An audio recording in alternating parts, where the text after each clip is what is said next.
ہوں آج کے حالات کچھ لوگوں کو ڈرائے ہوئے ہیں اور سہمے ہوئے لوگ ہیں، جس کی بنیاد پر چوک پر کٹوں پر میٹنگیں جو ہوتی ہیں اس میں خوف و ہراس کا ماحول پیدا کیا جاتا ہے کہ اب ایسا نہیں کرنا چاہیے، اب ویسا نہیں کرنا چاہیے۔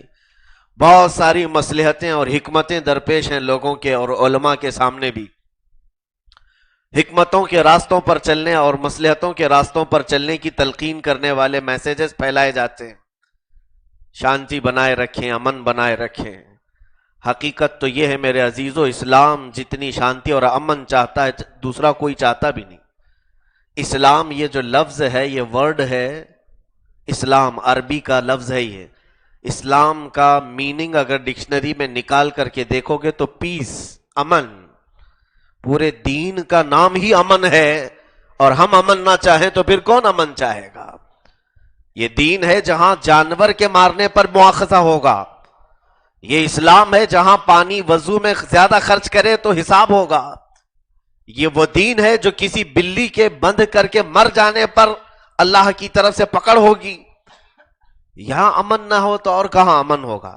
لیکن میرے عزیزو، امن، آشتی، شانتی، یہ تمام الفاظ جو آج دہرائے جا رہے ہیں، کیا یہ صرف مسلمانوں کے لیے ہیں؟ کیا صرف مسلمان ہی ان تمام چیزوں کی طرف سے پوچھے جانے والے ہیں؟ میں کہتا ہوں کہ یہاں سے میں میسج دوں گا پوری دنیا کے، چاہے وہ کسی بھی مذہب سے تعلق رکھتا ہو، امن جب تک تمہارے اندر نہ ہوگا سامنے والے کے اندر امن نہیں آ سکتا۔ اگر آپ یہ سوچتے ہو کہ ہم دانت دکھاتے رہیں اور دوسرا خاموش سہتا رہے، یہ کبھی نہیں ہوتا۔ کوئی بھی کتا زیادہ دیر تک بلی کو ڈرا نہیں سکتا، تھوڑی دیر کے بعد بلی پنجہ مارتی ہے۔ شیخ سعدی رحمت اللہ علیہ نے اس کو اپنی کتاب میں فرمایا ہے، کسن نوری مغلوب یسول علی الکلب۔ کتا بھگاتا رہتا ہے بلی کو ادھر ادھر، لیکن جب راستہ بند ہو جاتا ہے تو بلی الٹا پنجہ مارتی ہے۔ دنیا کا نظام ہے، چھوٹی طاقتیں بھی بڑوں سے مقابلہ کر لیتی۔ امن اگر چاہتے ہو تو دو طرفہ امن ہونا چاہیے، دو طرفہ امن ہونا چاہیے۔ عزیزان گرامی، میں اپنے حالات پر بعد میں گفتگو کرتا ہوں، پہلے میں یہ تو بتاؤں اللہ رب العزت نے ہمارے متعلق کیا فرمایا۔ وَلَا تَهِنُوا وَلَا تَحْزَنُوا وَأَنْتُمُ الْأَعْلَوْنَ إِن كُنتُم مُؤْمِنِينَ۔ نہ تم گھبراؤ، نہ تم رنجیدہ ہو، تم ڈرو بھی مت، غم بھی مت کرو۔ انتم الاعلون، تم سب سے زیادہ کامیاب رہو گے ان کنتم مؤمنین، اگر تمہارے پاس ایمان ہے۔ تم اگر ایمان والے ہو تو سب سے زیادہ سربلند تم ہو۔ کیا اللہ کا وعدہ جھوٹا ہو سکتا ہے؟ خدا قدیر و جبار نے جو ہمارے متعلق فرمایا تم کامیاب ہو، تو کیا یہ غلط بات ہو سکتی ہے؟ عزیزان گرامی، کامیابی ہمارے لیے ہے۔ دوسری جگہ رب تعالیٰ فرماتا وَكَانَ حَقًّا عَلَيْنَا نَصْرُ الْمُؤْمِنِينَ۔ رب تعالیٰ فرماتا میں نے اپنے اوپر لازم کر لیا ہے کہ مدد صرف ایمان والوں کی کروں گا۔ ایمان والوں کی مدد کرنا ہم نے اپنے اوپر لازم کر لیا ہے، اللہ فرما رہا ہے۔ تو آج مدد کہاں ہے اور وہ کامیابی کہاں ہے جس کو قرآن کہہ رہا ہے؟ لیکن دونوں چیزیں ڈھونڈنے سے پہلے اپنے اندر ایک چیز ڈھونڈنا۔ جیسے ہی میں کہوں گا اللہ نے فرمایا کامیابی تمہارے لیے ہے اور مدد تمہارے لیے ہے، سب سے پہلے ہم سے سوال ہوگا کہاں ہے وہ کامیابی اور کہاں ہے وہ مدد؟ میرے عزیزو، یہ دونوں چیزیں تو ہم پوچھ رہے ہو قرآن سے، لیکن قرآن نے یہ کہا ہے کہ اگر تم ایمان والے ہو، اگر تم ایمان والے ہو، کامیابی تمہاری ہے اور اللہ کی طرف سے مدد تمہاری ہے۔ وہ دونوں چیزیں بعد میں ڈھونڈنا، پہلے اپنے قلب میں ایمان کو ڈھونڈ لو۔ کیا ایمان ہے بھی کہ نہیں میرا؟ ایمان کہیں رخصت تو نہیں ہو گیا؟ آج دیکھیں، ایمان کو ناپنے کا ایک آلہ میں تمہیں بتا دوں حدیث پاک کے ذریعے سے۔ کس کے پاس کتنا ایمان ہے کیسے پتا چلے گا؟ آپ کے پاس کتنا ہے، میرے پاس، کیونکہ ہر چیز کو ناپنے کا ایک آلہ ہوتا ہے۔ تھرمامیٹر ہے، بخار کو چیک کرنے کا بھی ایک آلہ ہے، سانسوں کو اور دھڑکنوں کو، نبض کو ٹٹولنے کے آلے ہیں۔ تو ایمان کو چیک کرو آپ۔ حدیث پاک میں اللہ کے حبیب صلی اللہ علیہ وسلم نے ایک معیار بتایا ہے، من رأى منکم منکرا فلیغیرہ بیدہ، وَمَن لَّمْ يَسْتَطِعْ فَبِلِسَانِهِ وَمَن لَّمْ يَسْتَطِعْ فَبِقَلْبِهِ وَذَلِكَ أَضْعَفُ الْإِيمَانِ او کما قال النبی صلی اللہ علیہ وسلم. میرے آقا صلی اللہ علیہ وسلم فرماتے ہیں جب تم میں سے کوئی اپنے سامنے برا ہوتے ہوئے دیکھے، کوئی برا کام ہوتے ہوئے دیکھو تو ہاتھ سے روکنے کی کوشش کرو. وَمَن لَّمْ يَسْتَطِعْ، جس کو ہاتھ سے روکنے کی طاقت نہیں، فَبِلِسَانِهِ، اپنی زبان سے روکو، بولو اس کے خلاف کہ یہ برا ہو رہا ہے. وَمَن لَّمْ يَسْتَطِعْ فَبِقَلْبِهِ، اور زبان سے بھی روکنے کی طاقت تمہارے پاس نہیں ہے تو اپنے دل میں برا جانو اور اس جگہ سے ہٹ جاؤ. اپنے دل میں تو برا جانو کہ یہاں برا ہو رہا ہے، ہٹ جاؤ، لیکن دل میں برا جاننا وَذَلِكَ أَضْعَفُ الْإِيمَانِ، میرے آقا صلی اللہ علیہ وسلم فرماتے ہیں یہ ایمان کا سب سے آخری حصہ ہے.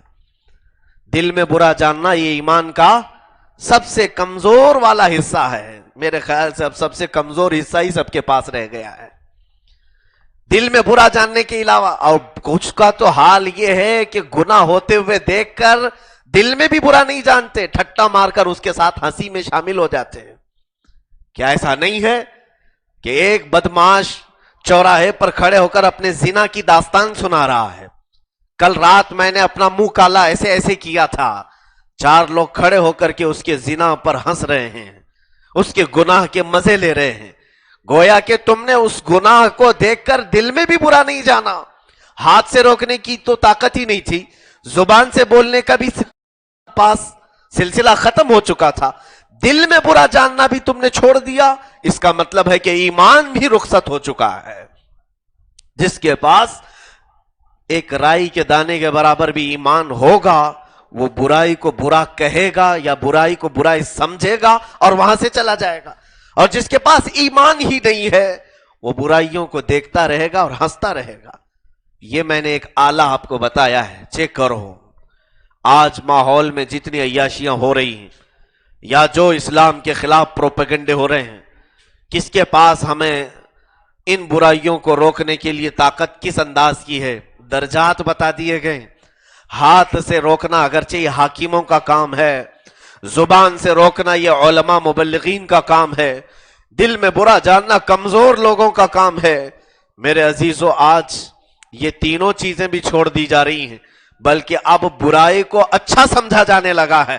اس کا مطلب ہے کہ ایمان ہی ختم ہو گیا. اسلام کے خلاف ہرزہ سرائی سننے کو آج ہم تیار ہیں. رسول مختار صلی اللہ علیہ وسلم کی شان میں برے کلمات سن کر کے خاموش بیٹھنے کا مزاج بنا لیا گیا ہے. نہ کسی کو بولنے کی آج طاقت، نہ روکنے کی طاقت، نہ برا سمجھنے کی طاقت. اسی لیے تو ایمان جب رخصت ہو گیا تو پھر اللہ نے جو فرمایا تھا وہ ایمان والوں کے لیے ہے. وَأَنْتُمُ الْأَعْلَوْنَ إِن كُنتُم مُؤْمِنِينَ، تم سب سے زیادہ کامیاب ہو گیا اگر ایمان ہے. ایمان نہیں ہے تو کہاں کی کامیابی؟ اور رب تعالیٰ نے یہ جو فرمایا کان حقا علینا نصر المؤمنین، ہم نے اپنے اوپر لازم کر لیا ہے ایمان والوں کی مدد کرنا. تو یہاں ایمان ہی نہیں ہے تو مدد کہاں کی؟ مدد کون سی؟ عزیزان گرامی وقار، برائیوں کو برا دیکھ کر کے خاموش رہنا بھی ایک ظلم ہے.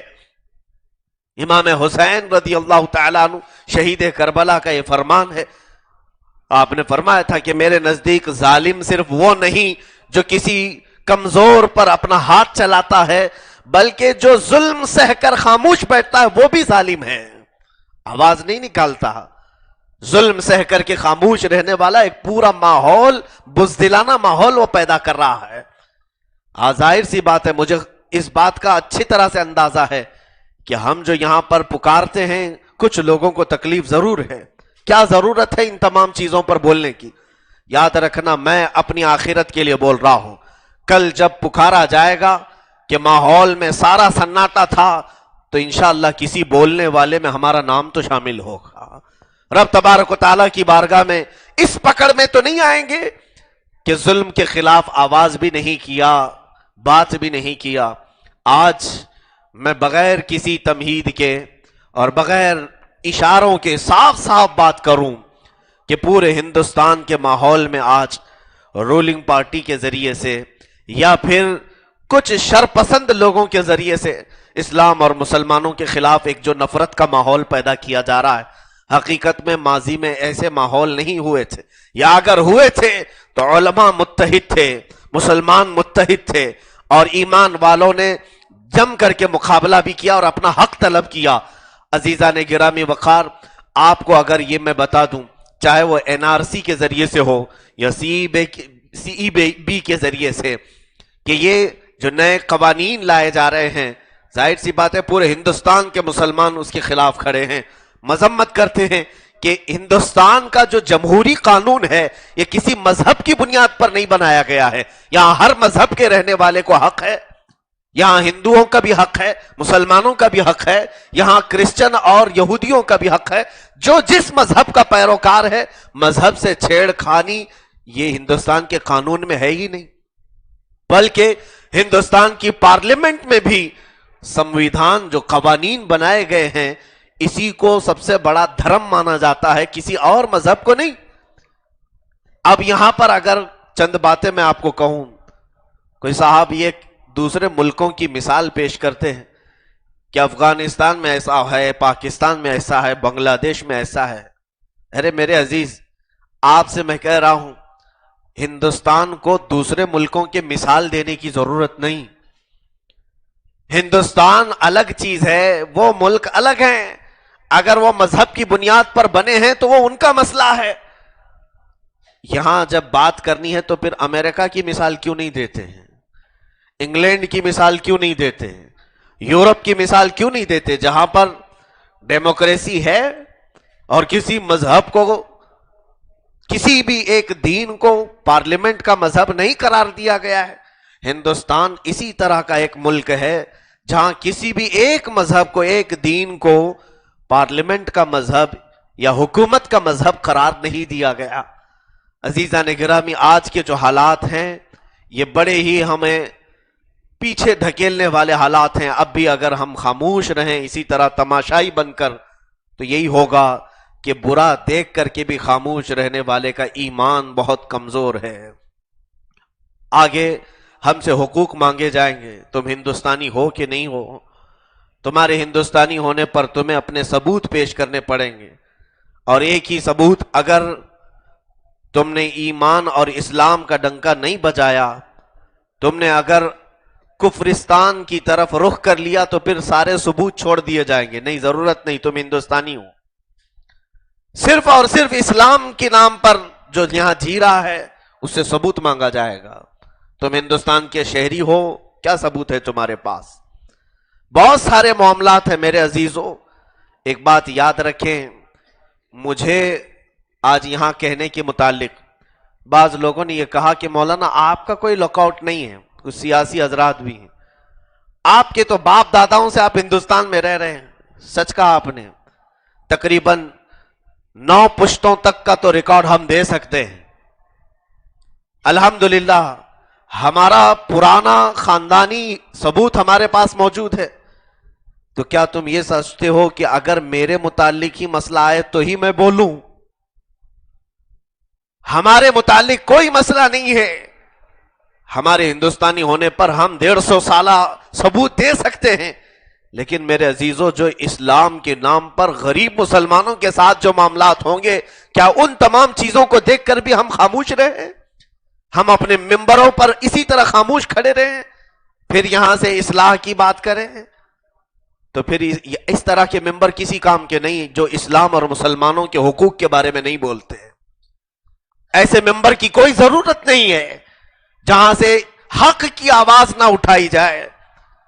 عزیزان گرامی، آج کے ان حالات میں ہمیں سرکار مفتی اعظم ہند کی یاد آتی ہے۔ ایمرجنسی کا دور تھا، ایمرجنسی تو اس سے خطرناک ڈکٹیٹرشپ کا زمانہ آ گیا تھا، کسی کی کوئی حکومت نہیں، ایک ہی تنہا لیڈی تھی جو سب کو ہانک رہی تھی، جہاں چاہے فوجیوں کے ذریعے سے حملہ بھی کر لے، جہاں چاہے کسی کو گرفتار کر لے۔ اس وقت سختی کے ساتھ ہندوستان میں یہ قانون نافذ کیا گیا تھا کہ نس بندی کرا دی جائے مردوں کی، تاکہ زیادہ بچے پیدا نہ ہوں۔ بچوں کے پیدائش پر پابندی لگانے کے لیے قانون آیا کہ نس بندی کرانا ہوگا 2 بچوں کے بعد یا 1 بچے کے بعد۔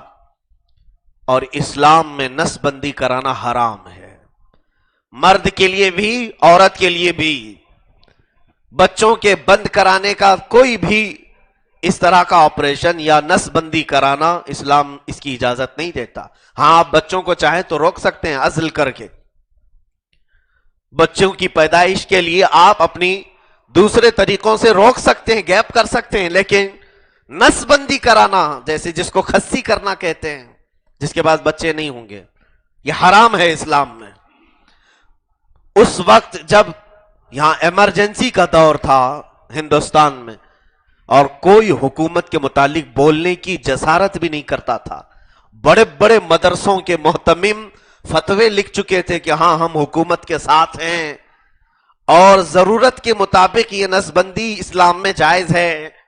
پورے ہندوستان میں تنہا وہ بریلی کا شہزادہ تھا، سرکار مفتی اعظم ہند رضی اللہ تعالیٰ عنہ، جن کے پاس جب یہ استفتاء گیا تو آپ نے سختی کے ساتھ فرمایا نسبندی کل بھی حرام تھی، آج بھی حرام ہے اور حرام ہی رہے گی، اس میں کوئی دوسری رائے نہیں ہے۔ آپ کے فتوے کو جیسے شائع کیا گیا، آج بھی تاریخ ہے بریلی شریف میں، جس نے آپ کے فتوے کو شائع کیا اس کا پورا پریس جلا دیا گیا، اس کا پورا پریس بند کر دیا گیا، اور جن لوگوں نے بھی یہ فتویٰ جگہ جگہ شائع کیا ان کو قید کیا، ان کو اندر ڈالا۔ لیکن کیا ہوا؟ وہ قانون چلا۔ ایک مرد حق جب بولتا ہے تو اللہ اس کے ساتھ ہوتا ہے۔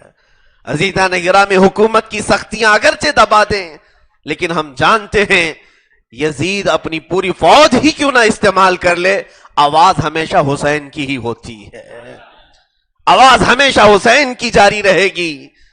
آج یہ تاریخ دہرائی جا رہی ہے، آپ اس بات سے بالکل نہ سہمو، نہ ڈرو، نہ خوف کھاؤ کہ ہندوستان میں جو ماحول بدلنے کی کوششیں کی جا رہی ہیں، لیکن ایک بات میں ذمہ داری کے ساتھ کہوں گا، ابھی 2-4 روز قبل مجھے ایک پیغام یہ بھی کسی نے بھیجا کہ جگہ جگہ سے یہ آوازیں اٹھائی جا رہی ہیں کہ ہندوستان کے ایک سروے کے مطابق مسلمان یہاں پر جتنی تعداد میں ہیں ان میں سے 90% مسلمان فجر کی نماز نہیں پڑھتے، تو لہٰذا فجر کی نماز کی اذان کی ضرورت کیا ہے؟ یا اپنے پاس الارم لگا لیں، اپنے موبائل سے بیدار ہو جائیں جن کو جانا ہے، لیکن فجر میں اذان دے کر کے ساری قوم کو کیوں پریشان کرتے ہیں؟ یہ بل بھی لانا ہے انہیں، یہ قانون بھی پاس کرنا ہے تاکہ اب ضرورت نہیں ہے تمہاری۔ میرے عزیزو، آج یہ بات کہنے کی انہیں ضرورت صرف اس لیے آئی کہ تم صفیں یہاں خالی کر چکے ہو، تم حقیقت میں فجر کی نماز سے غائب ہونے لگے ہو، اس وجہ سے یاد رکھنا چند دنوں کے بعد پھر یہ بھی کہا جائے گا مسلمانوں کے گھروں میں ہر ایک کمرہ ہے، الگ سے مسجد کی ضرورت کیا ہے؟ اپنے اپنے کمروں میں مسجدوں نماز پڑھ سکتے ہیں، کیا ضرورت ہے کہ مسجدیں؟ اور پھر مسجدوں میں جانے کی کیا حاجت ہے؟ جس طرح عورتیں مسجدوں میں گھروں میں اپنی نماز پڑھتی ہیں، تم بھی اپنے گھروں میں نماز پڑھو۔ پھر ایک دن اسی طرح بڑھتے بڑھتے آئیں گے، اب تمہارے پاس قرآن کی کیا ضرورت ہے؟ اسلام کی تعلیم کی کیا ضرورت ہے؟ تمہارے پاس موبائل میں سب کچھ ہے، یہ قرآن جلا دو۔ معاذ اللہ رب العالمین۔ میرے عزیزو، اسی طرح کی تمام حرکتیں اس وقت بھی ہوئی تھی جب ہلاکو اور چنگیز نے کیا تھا، آج اسی طرح کے حالات دہرائے جا رہے ہیں، اور ہم خاموش تماشائی بنے بیٹھے ہوئے دیکھ رہے ہیں۔ بہت سارے لوگ اپنے لیڈروں سے آس لگائے بیٹھے ہیں، یہ لیڈر ہیں، یہ قائد ہیں ہمارے جن کو چن کر کے تم بھیجے ہو، یہ تو انہی کے پروردہ ہیں، انہی کا حرام لقمہ کھائے ہوئے بیٹھے ہیں، ان کی زبان سے کون سا جملہ نکلے گا؟ چاہے وہ کسی بھی پارٹی کے اندر بیٹھے ہوئے سہمے ہوئے لوگ ہوں، اسلام کے نام پر اور مسلمانوں کے نام پر پورے ہندوستان میں آج ایک ننگا ناچ ناچا جا رہا ہے، کوئی بولنے کو تیار نہیں، سوائے 1-2 کے پارلیمنٹ میں کوئی مسلمان ہی نہیں ہے، کوئی نہیں ہے، ہیں لیکن ان کے منہ میں دوسروں کے لقمے رکھے ہوئے ہیں، دوسروں کا نوالا اپنے منہ میں نگلے ہوئے ہیں، کہاں سے بولیں گے؟ ایک بات یاد رکھنا کہ یہ مسجد یقیناً ہمارے ایمان اور اسلام کی تعلیمات کے لیے ہے، اور یہ منبر مسلمانوں کے ایمان کی جلا بخشنے کے لیے ہے۔ اگر کوئی میری اس بات کو پالیٹکس سے جوڑتا ہے، سیاست سے جوڑتا ہے، تو وہ اندھا ہے اور بہرا ہے۔ یہاں سے حق کی آواز ہم اٹھا رہے ہیں، چاہے وہ ہمارے خلاف